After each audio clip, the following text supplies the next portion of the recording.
JBNN keep you informed. I'm Michelle Jones. Before we get into the news, please remember to like, subscribe, leave a comment, and share the news with someone today. Now on to the news. Murder of two schoolboys prompts curfew in Erie Castle, St. Andrew. The St. Andrew North Police and Major Investigations Division are trying to establish a motive for the execution-style killing of two teen boys in Erie Castle, St. Andrew on Thursday night. The boys have been identified as 14-year-old Jermaine Henry, a student of Oberlin High, and a 16-year-old Nicole Whiteley, a student of Meadowbrook High. Deputy Superintendent Daylon Clark, acting head of the St. Andrew North Police, says the boys were attacked at about 11:15 p.m. Both victims were traveling along the Erie Castle Main Road on a motorcycle when loud explosions sounding like gunshots were heard. The police was summoned, and upon arrival, they were seen lying on the ground, suffering from what appears to be gunshot wounds to the head. They were taken to the Kingston Public Hospital, where they died whilst undergoing treatment. DSP Clark said a 48-hour curfew will be imposed in Erie Castle starting at 6 p.m. on Friday. Motorcyclist killed in Old Harbour crash. 27-year-old laborer Nicholas Price of Savannah Cross, Clarendon, was killed in a motorcycle crash in Old Harbour, St. Catherine on Friday. According to reports, he was riding his motorcycle when he was hit by a motor car at the Walkers Road and the South Street intersection at about 3 p.m. The driver of the motor car was reportedly making a right turn when the vehicle slammed into Price. The severely injured Price was taken to the Spanish Town Hospital where he died. The Old Harbour Traffic Department is investigating the matter. Father charged with negligence after son brings licensed gun to school.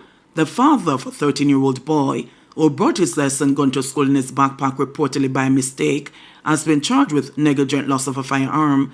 The 63-year-old Erin Meadows St. James resident is also charged with failure to properly store a firearm. According to reports from the Lucy police, around 8:30 a.m. on Monday, December 9, the boy was taught at his school in Hanover, and a Glock 19 pistol with a magazine containing 11 9mm rounds was found in his bag. The police were summoned, and following investigations, it was revealed that the gun belonged to the child's father. The police said the man was interviewed and reportedly told detectives that he had placed the gun in his son's bag by mistake. He was charged after giving a caution statement in the presence of his attorney. His court date is being finalized. Judge rules Dalrymple-Philibert should stand trial in statutory declarations case. The Integrity Commission's IC case brought against Member of Parliament Marissa Dalrymple-Philibert will proceed to trial. Parish Court Judge Leighton Morris has ruled. Dalrymple-Philibert's attorneys, Peter Champagny and Nico Pagan, had raised preliminary points regarding the charges against the legislator and a possible abuse of process by the IC. However, the judge refused the application to dismiss the case in a decision announced in the St. Andrew Parish Court on Friday. The trial date is set for March 31, 2025, with case management hearing set for February 7, 2025. In September last year, the IC ruled that Dalrymple-Philibert, a practicing attorney, be slapped with 8 criminal charges for making a false statement in her statutory declaration filings between 2015 and 2021. The charges relate to breaches of the Parliament Integrity of Members Act and the Integrity Commission Act and are connected to the purchase of a 2015 Mercedes-Benz, which she omitted from her statutory declarations for 6 years, and the controversial use of a 20% duty concession to purchase it. Dalrymple-Philibert resigned as MP and House Speaker on September 21 last year over the matter. However, she was re-elected to represent Trelawney Southern in a by-election on November 22 and resumed sitting in the House of Representatives this month. One of 3 men killed by police in St. Catherine identified. The police have identified one of the 3 men who were fatally shot in separate incidents involving the police in St. Catherine on Friday. He is Rory Foster, also known as Tough Tough, 34, of Central Way, Silverstone, St. Catherine. The police say at about 11 a.m., they were on an intelligence-driven operation in Rosemount when they were challenged by Foster, who was armed with a handgun. The police reportedly took evasive action, and Foster was shot and injured, and a 9mm pistol affixed with a magazine containing 6 rounds of ammunition seized from him. That incident followed the fatal injury of 2 unidentified men in the White House house in Skimming Water, St. Catherine. The police reportedly went into the community at about 4:30 a.m. and were allegedly challenged by the men who were shot and injured. The police allegedly seized the Smith & Wesson pistol affixed with a magazine containing 1 round. All the injured men were taken to the Linstead Hospital where they were pronounced dead. Meanwhile, head of the St. Catherine North Police Division, Superintendent Upton Nicholson, says the coordinated efforts were aimed at capturing wanted persons and seizing drugs, illegal weapons and ammunition within Zone 2 of the division. St. Elizabeth Police banned bike shows during the festive season. The St. Elizabeth Police have placed a ban on the staging of motorcycle shows during the Yuletide season. This was disclosed by Commanding Officer for the parish, Superintendent Coolidge Minto, during an address to the St. Elizabeth Municipal Corporation meeting on Thursday. Superintendent Minto told councillors that no permits will be issued for those events due to the concern about the number of road fatalities and the breaches of the Road Traffic Act involving motorcyclists in the parish. That decision was a collective decision when I met with my management team and we discussed it. Last year, 17 persons died from motorcyclists. This year, 12 died. We have seized hundreds of unlicensed motorbikes, uninsured bikes, and scores of these drivers continue to drive without wearing safety helmets. And so we're not approving any bike show during this period. And I'm sure you can understand the reason behind that. But there are mixed views among residents of Santa Cruz, St. Elizabeth, to the decision to ban bike shows during the festive season. The bike guy, they ride too awful in the town, very much. They're making a lot of noise and they don't respect the people. Sometimes they bust some shot, we can't tolerate it. So, do you think the amount of bike deaths happening, you think they should block it off like that? Well, to be truthful, I think they would call a meeting with them and discuss, because sometimes really they can behave a little better than that.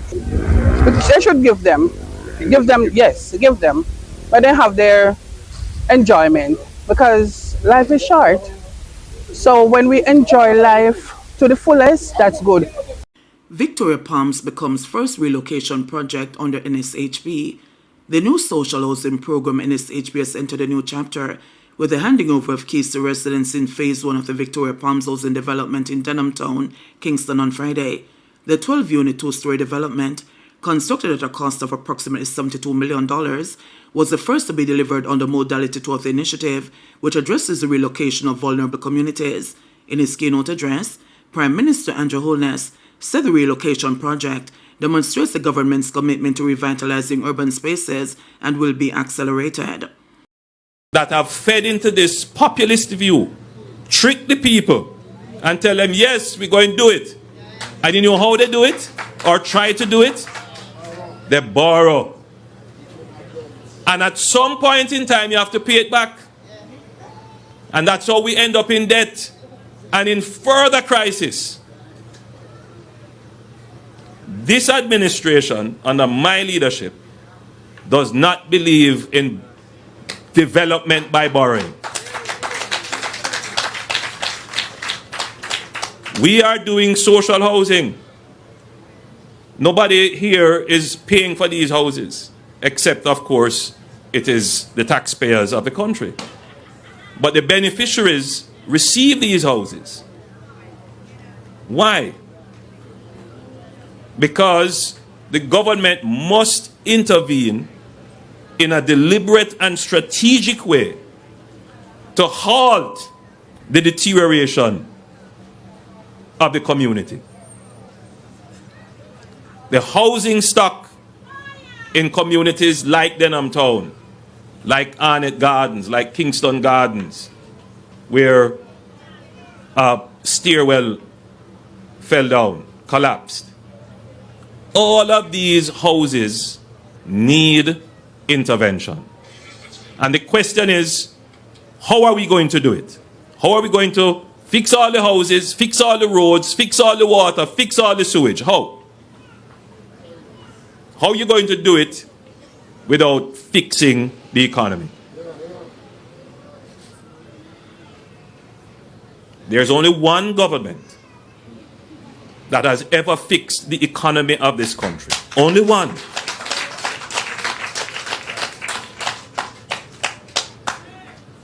So, all of my fellow Jamaicans who have hopes for roads and water and sewage and new houses, you better look to the government that can fix the economy, keep the economy going, keep the economy growing, keep you employed, keep income coming in, and keep your taxes low.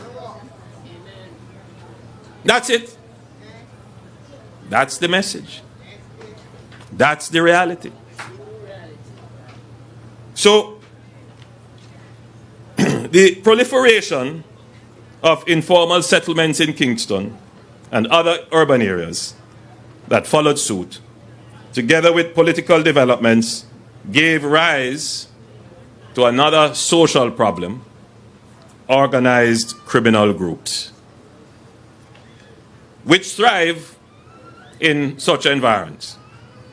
The prevalence of organized crime is the cause of high levels of violence in Jamaica.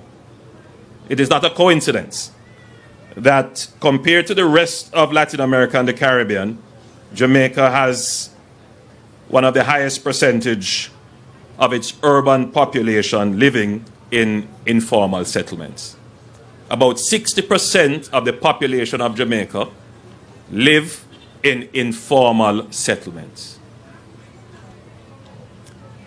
I wonder if you see the point I'm making.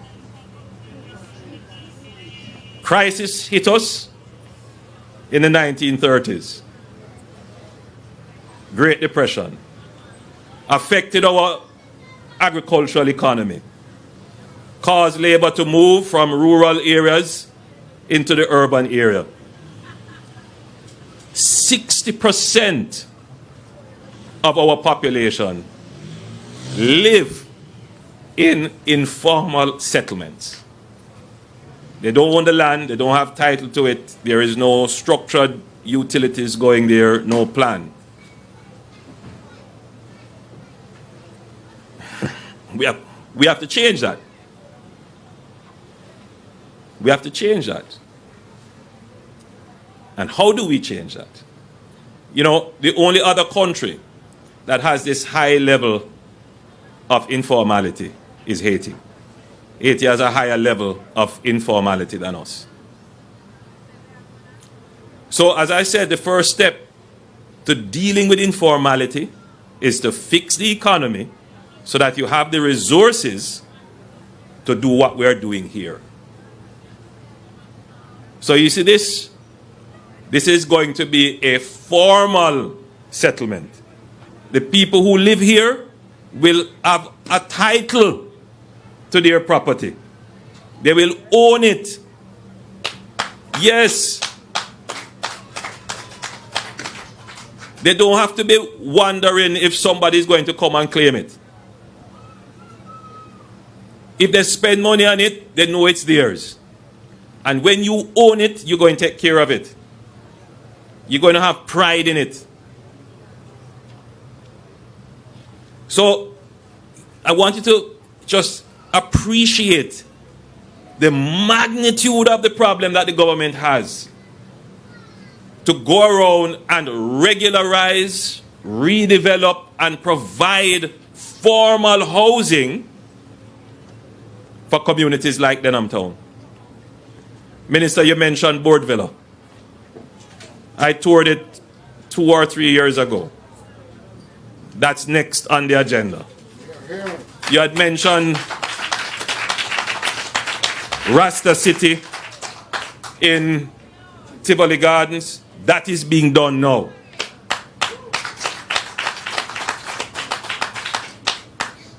So we have the program to deal with this issue of informality. And I want to put everybody at ease, because whenever we talk about the informality issues, immediately there is a suspicion that the people who live on the land are going to be dispossessed of the land. A distrust of the state. That is not the case. The objective of the government is to give you legal possession of the land, to empower you as a homeowner and a landowner, to make you a truly enabled economic agent by giving you ownership of an asset. That is what we mean when we say we're going to regularize you.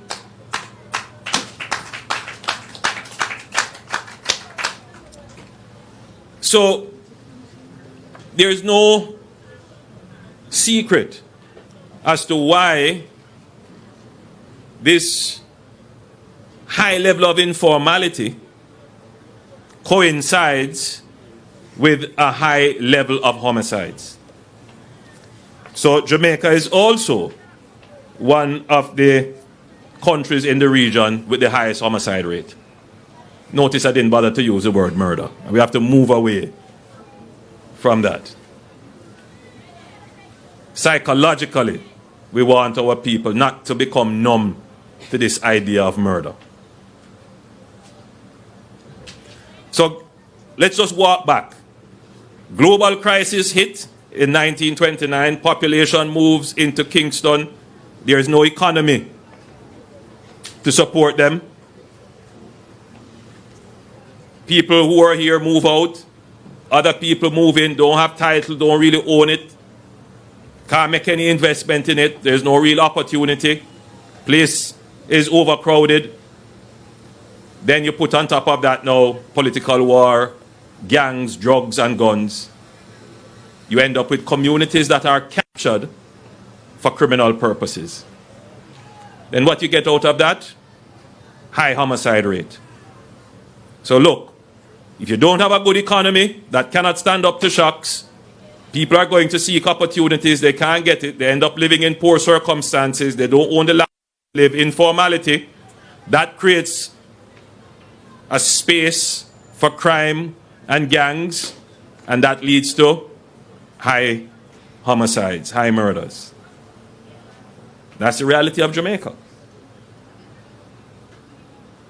How do we change it? Again, comes right back to building the economy that is resilient. But an important factor is building an economy that cares. And an important part of the caring economy is the time it takes to deliver the benefits to the people. And the public bureaucracy is an obstacle.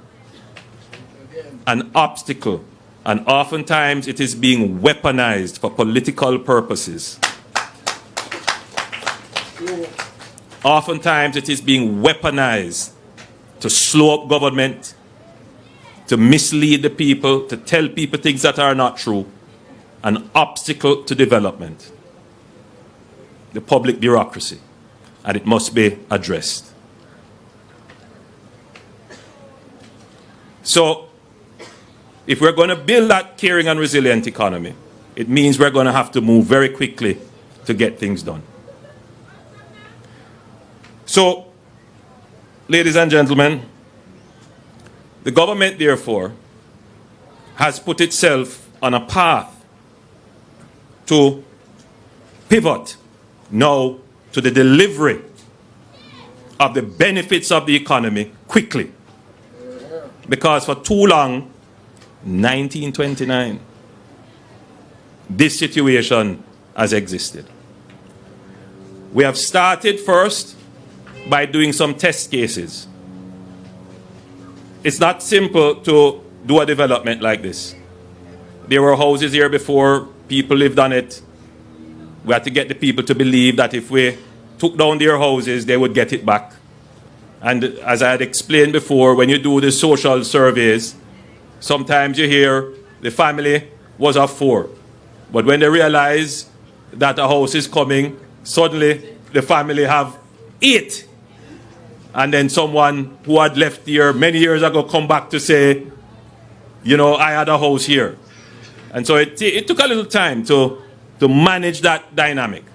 But we now have a very good model of getting communities to appreciate that when we come to them and say, listen, we're going to have to take down your house.